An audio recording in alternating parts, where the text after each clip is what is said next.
তিনি যখন রোদের মাঝে খোলা আকাশের নিচে হাঁটতেন, সাহাবারা তাকিয়ে দেখতেন আমরা ভীত সন্ত্রস্ত, আমরা এই রোদের মাঝে বাইরে যেতে চাই না, যেখানে ধান দিলে খই হয়ে যাবে, চাল দিলে মুড়ি হয়ে যাবে। প্রচন্ড গরমের মাঝে তিনি হাঁটেন কেমনে?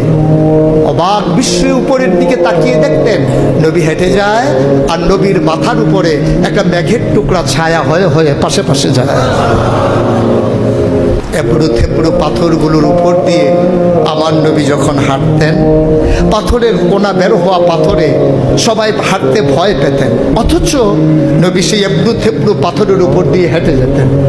তারা চিন্তা করতেন নবীর কদমের নিচে এই শক্ত পাথর পড়লে উনি কি ব্যথা পান না?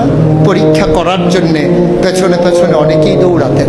দৌড়ে দৌড়ে নবীর কদম মুবারকের নিচে যে পাথর পড়ে গিয়েছিল ওরা হাতে তুলে দেখতেন নবীর কদমের সম্মানে শক্ত পাথর তুলার মতো নরম হয়ে গেছে। এ নবী আমার, এ নবী আপনার নবী, এ নবী আমাদের নবী। আমরা প্রাউড ফিল করি।